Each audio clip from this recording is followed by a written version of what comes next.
Our next topic is Wheatstone bridge. It is an arrangement of four resistances used to determine one of these resistances quickly and accurately in terms of the remaining three resistances.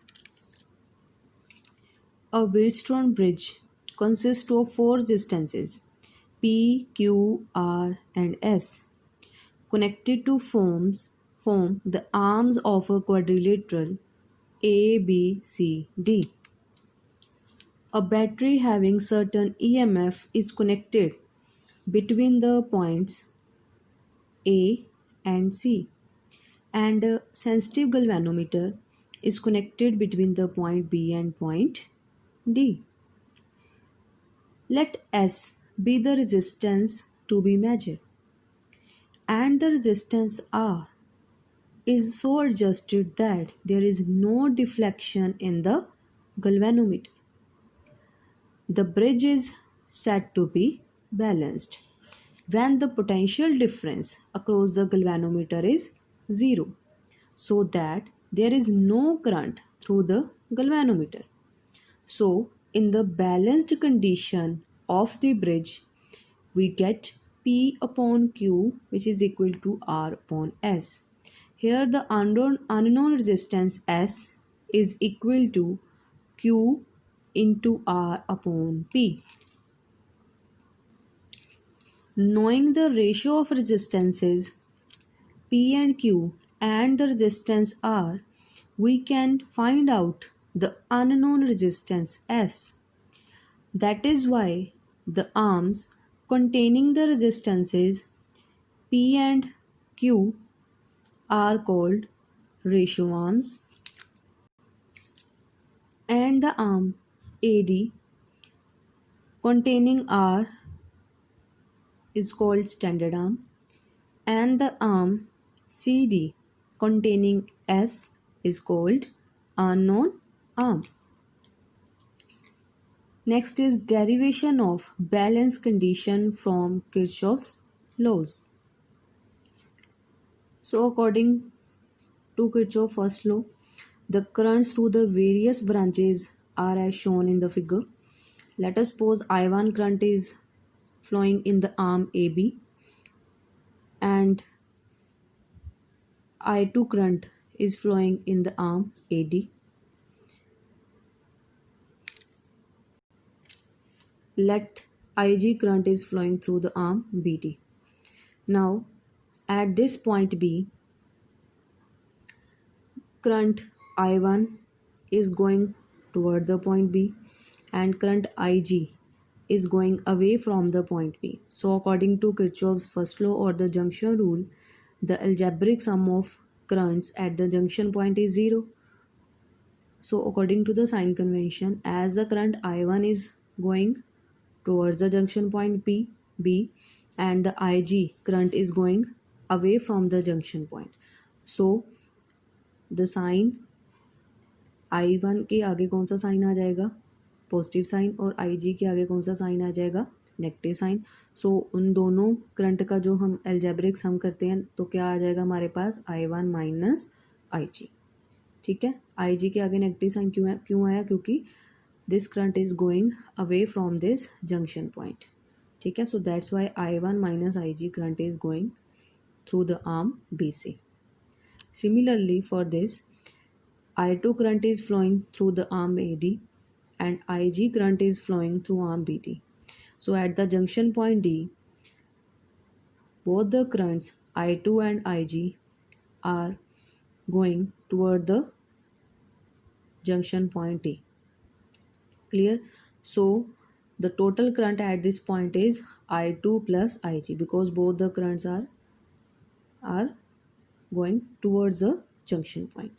So I2 plus IG current is flowing through the arm DC. Clear? So now applying Kirchhoff's law to the loop ABDA. Let us suppose the direction of traversal in this loop is clockwise. ABDA loop में जो direction of traversal है that is clockwise है. So when we apply Kirchhoff's second law to this loop,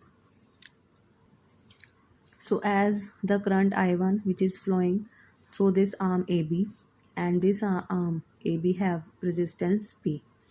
So as the current I1 flowing in the clockwise direction and the direction of traversal is also clockwise, so that's why we get positive sign here. So that's why we get positive sign in front of the product of I1 and P. So here it is positive sign. Similarly, the current IG, this current is also flowing in the clockwise direction as the direction of traversal is also clockwise. So जो product है आई जी into G capital G उसके आगे भी कौन सा sign आ जाएगा positive. Hair capital G जो है यहाँ पे ये गल्वेनोमीटर की रेजिस्टेंस को रिप्रेजेंट कर रहा है. ठीक है, जो हमने गल्वेनोमीटर इसमें लगाया हुआ है उसकी रेजिस्टेंस है capital G. Clear. Now the current I two which is flowing through this arm A D, ये जो करंट है ये एंटी क्लॉकवाइज जा रहा है.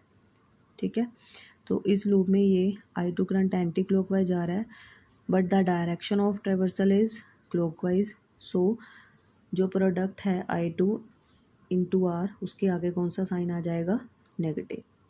ठीक है, is equal to E M F. अब इस लूप में कोई भी हमारे पास सेल नहीं लगा इस लूप में in the loop A B D A, तो ई एम एफ क्या आ गई 0. So take this equation number 1.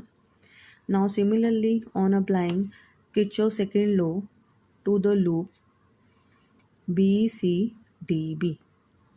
Clear? So in this loop, again, let us consider the direction of traversal is clockwise. So the current I1 minus IG, which is flowing through this arm BC, this current is flowing in the clockwise direction as the direction of traversal is also clockwise. Clear. So I1 minus IG into Q, जो हमारे पास product आएगी current into जो resistance है of here Q represent the resistance of this arm B C. तो इन दोनों की प्रोडक्ट के आगे कौन सा साइन आ जाएगा positive. Similarly I2 plus IG. So this is the current which is flowing through the arm DC and S is the resistance of this arm DC. Now as this current I1 plus IG is flowing in the anti-clockwise direction, so which is opposite to the direction of traversal. So here we get negative sign in front of the product of I2 plus IG into S. Clear. Now as IG current is also flowing in the anti-clockwise direction in this loop.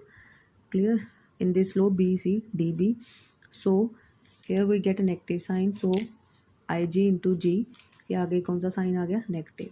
Again इस loop में भी कोई EMF नहीं है क्योंकि कोई cell नहीं लगा इन द लूप BC DB में, तो अगेन EMF क्या आ गई 0. So take this equation number 2.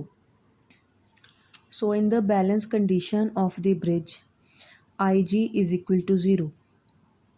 The current IG which is flowing through the arm BD, let us suppose that current IG is equal to 0 when the bridge is in balance condition. Clear. So the equation number 1 and 2 will become, put IG is equal to 0 in equation number 1 and IG is equal to 0 in equation number 2. So we get from equation number 1 we get I1P minus I2R is equal to 0. So from here we get I1P is equal to I2R. Take this equation number 3. So when we put IG is equal to 0 in equation number 2 we get I1Q minus I2S is equal to 0. So from here we get I1Q is equal to I2S. Take this equation number 4. Now dividing equation 3 by 4 we get I1P upon I1Q is equal to I2S I2R upon I2S.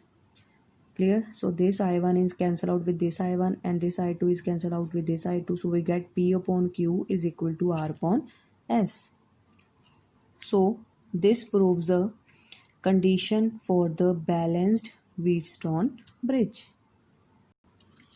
Next is sensitivity of a Wheatstone bridge. A Wheatstone bridge is said to be sensitive if it shows a large deflection in the galvanometer for a small change of resistance in the resistance arm. The sensitivity of the Wheatstone bridge depends upon the two factors. Number one is relative magnitude of the resistances and the four arms of the bridge. The bridge is most sensitive when all the four resistances are of the same order. Second, the relative positions of the battery and galvanometer. So these are the two factors on which the sensitivity of the Wheatstone bridge depends.